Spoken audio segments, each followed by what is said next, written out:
Actualízate. Doctor Humberto Sosa Azuela, jefe del Laboratorio de Robótica y Mecatrónica del Centro de Investigación y Computación del Instituto Politécnico Nacional. ¿Cómo está? Buenas tardes. Muy bien, muchísimas gracias por la invitación. Gracias, doctor. Si nos puede decir qué es la inteligencia artificial. Claro que sí, mire, la inteligencia artificial la podemos ver como la ciencia y la ingeniería de las máquinas que deben de hacer dos cosas. Deben de actuar de manera similar a como lo hacemos los seres vivos. Por ejemplo, tomar decisiones inteligentes en circunstancias inciertas y, por otro lado, aprender de sus experiencias pasadas. Ay, todo esto, ¿cómo se hace? ¿Cómo se construye, digamos, la inteligencia artificial?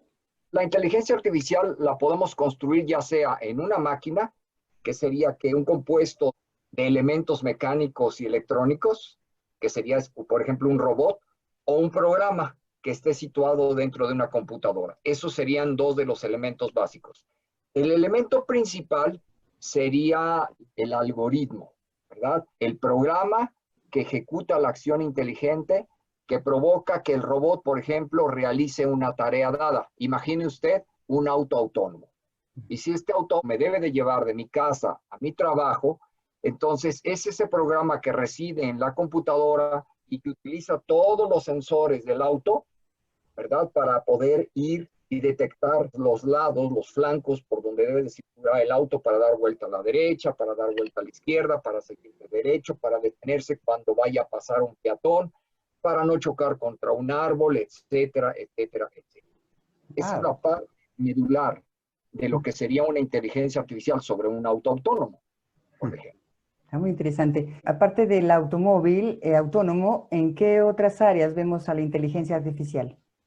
Bueno, hay muchas. La podemos ver en todo tipo de robots que se mueve con ruedas, que se mueve con alas, que se mueve con piernas, por ejemplo, que serían los robots de tipo humanoides. Entonces, la vemos, por ejemplo, en todos los robots. Las vemos ¿dónde? Los vemos en los teléfonos. Por ejemplo, en un teléfono hay un sistema de inteligencia artificial que reconoce mi voz, que aprende a reconocer mi voz y yo le puedo hablar al teléfono y decirle, márcame a casa, o márcale a fulanito, o dónde encuentro tal centro comercial, o dónde encuentro un restaurante con tales características. En mi teléfono lo puedo encontrar, por ejemplo, en los sistemas para la toma de decisiones. Yo utilizo datos de aquí y de allá, por ejemplo, de las redes sociales, y quiero tomar una decisión con base en eso para recomendarle, por ejemplo, a una persona qué libros comprar, a qué restaurantes ir, o, por ejemplo, a mí como funcionario en el gobierno, que me ayude a tomar las decisiones para, de acuerdo a una circunstancia, por ejemplo, la que se presenta en esta pandemia. Actualmente en el Centro de Investigación en Computación, ¿qué proyectos se tienen de inteligencia artificial? Tenemos varios. Mire, en particular en nuestro laboratorio, le voy a hablar de nuestro laboratorio, tenemos dos grandes áreas. Una, el área de robots y el área de sistemas de monitoreo.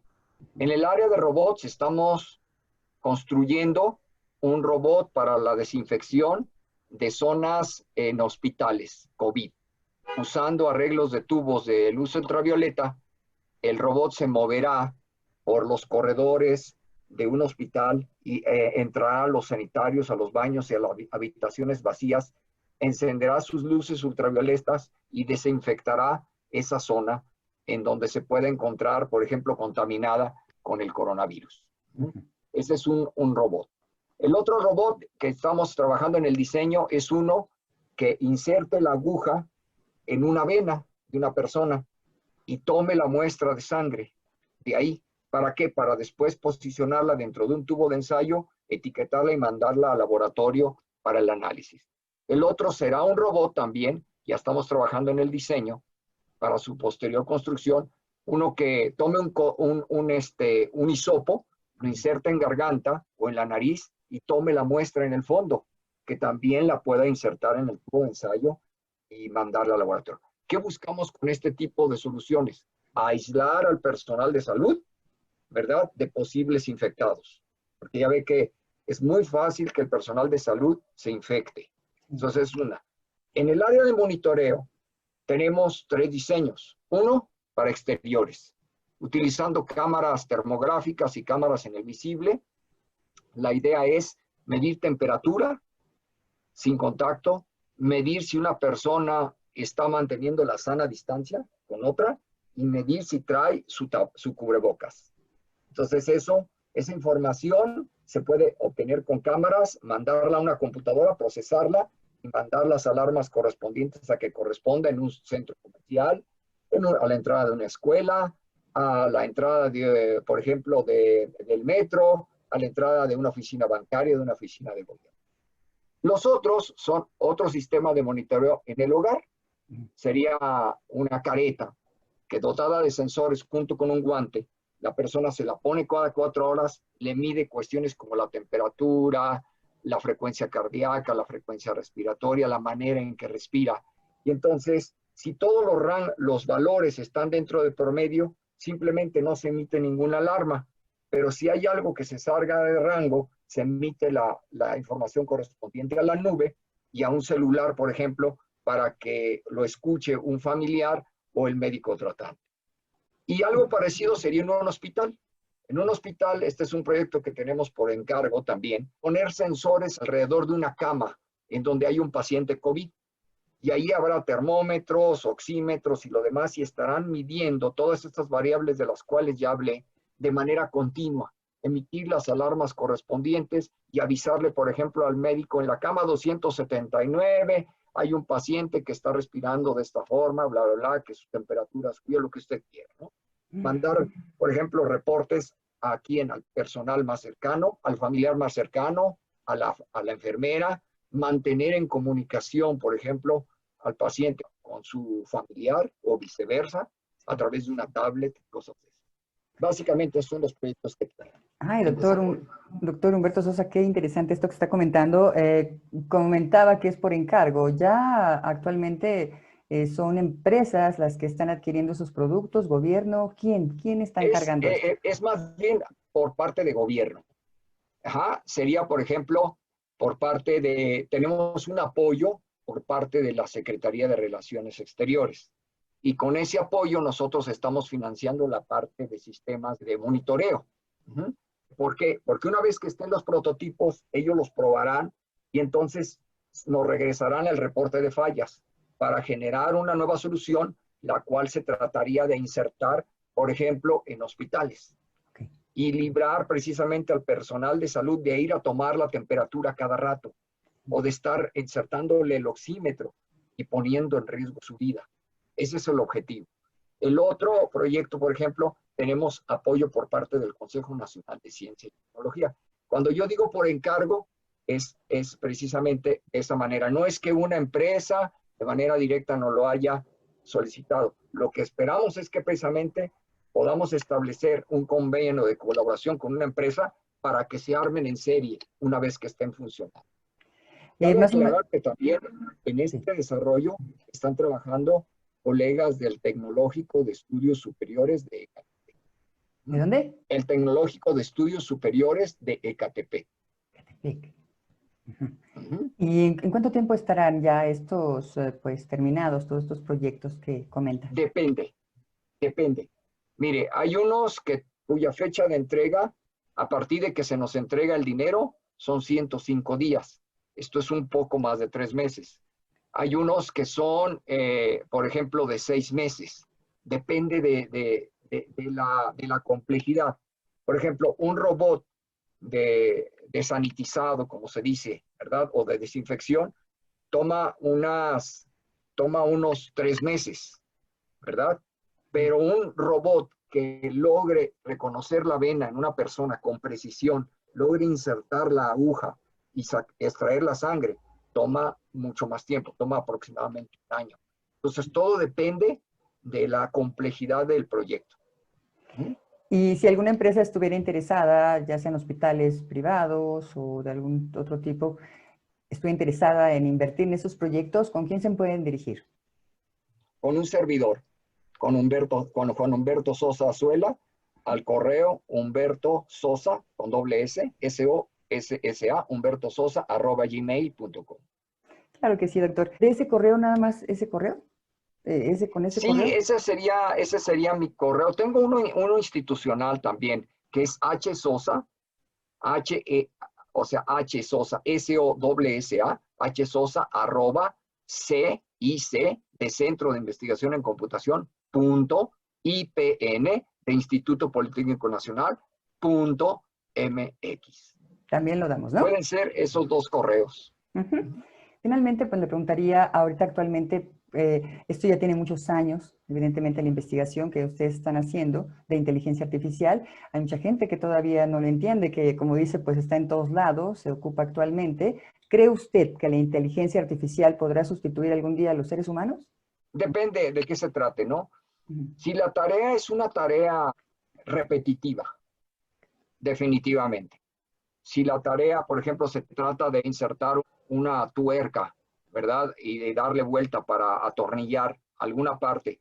En ese tipo de tareas que son repetitivas y que no requieren creatividad, ahí la inteligencia artificial lo va a sustituir. Incluso en tareas predictivas, por ejemplo, el ajedrez se consideraba un juego que era una frontera para la inteligencia artificial. Hoy ya se sabe que el ajedrez es un juego que una inteligencia artificial puede ganarle al campeón mundial, o en el Go, que es otro juego. ¿Por qué? Porque al final, aunque son juegos de un espacio de búsqueda, ese es el término que se usa, muy grande, enorme, al final se puede predecir. Y es lo que hace la inteligencia artificial, predecir qué es lo que sigue. En cambio, cuando usted está hablando de cuestiones de creatividad, cuando usted está hablando de cuestiones de imaginación, cuestiones de interacción con los seres humanos, hay un embudo muy delicado en el cual todavía la inteligencia artificial no puede entrar. ¿Por qué? Porque intervienen cuestiones, por ejemplo, de sentido común, de intuición.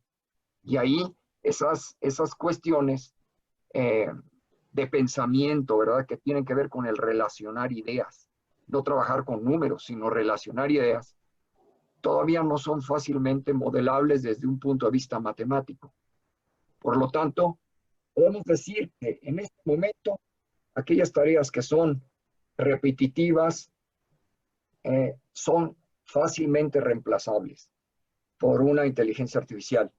Y aquellas que involucren la creatividad o en un embudo delgado, o por ejemplo la parte multitarea, que yo quiero que una inteligencia artificial haga 10 cosas, no al mismo tiempo, sino cambie de una a la otra, se van a resolver sí en este siglo, pero eso será hasta finales de este siglo. Es lo que dicen los expertos. Evento del jueves, a ver si lo tiene ahí a la mano. Sí, claro que sí. Ahí ya estoy compartiendo pantalla. Doctor Humberto Sosa, sé que tuvieron este evento en el Politécnico. Pues es una actividad que está muy interesante. ¿Cómo puede la gente saber más de estas actividades que ustedes realizan? Mire, sí, en el marco de la 36ª semana interdisciplinaria de la UPIXA, Ujú. tuvimos la oportunidad de impartir la conferencia Papel de la Inteligencia Artificial en las Industrias 4 y 5.0 en tiempos del COVID. Y durante Ujú. esta conferencia, la persona que escucha o que se pudo conectar de manera virtual, pudo conocer cómo esta tecnología horizontal resuelve diferentes problemáticas a nivel mundial y a nivel nacional en diferentes áreas, como son, por ejemplo, la salud, el medio ambiente, el manejo energético, la movilidad de personas. Sí. ¿Por qué? Porque lo que buscamos es que la inteligencia artificial se constituya como un aliado, una herramienta que permita a quienes la utilizan, por ejemplo, en una ciudad, tener una mejor calidad de vida. Y Ujú. conferencias como estas se Sí. dictan, pues, por ejemplo, a mí me toca dictarlas cada semana y están relacionadas con temas muy afines a este. Ah, y entonces, ¿dónde podemos consultar esa información tan interesante? Pues yo tengo una serie de pláticas que puedo enviar. Por ejemplo, a quienes me lo soliciten, les puedo enviar, por ejemplo, el link de la conferencia que impartí allí.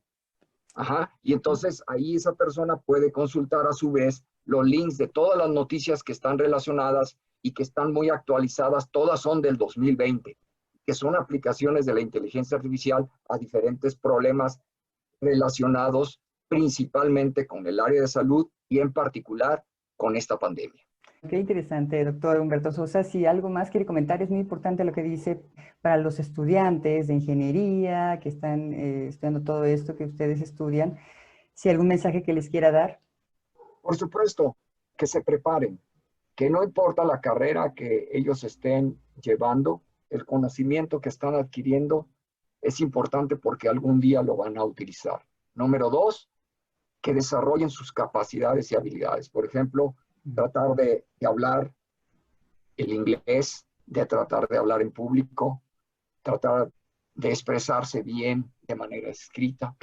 Todo ese tipo de cosas son muy importantes porque vivimos en un mundo muy competido, en el cual los conocimientos, las capacidades y las habilidades son aquellas que nos van a permitir abrir las puertas. Y segundo, que todo lo que aprendamos lo pongamos al servicio de la sociedad.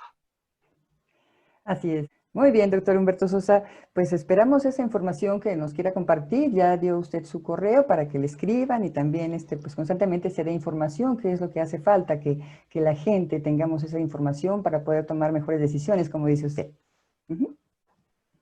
Claro que Muchas, sí, encantados. muy amable. Gracias. Gracias. Hasta luego y muchísimas gracias, Sofía. Gracias.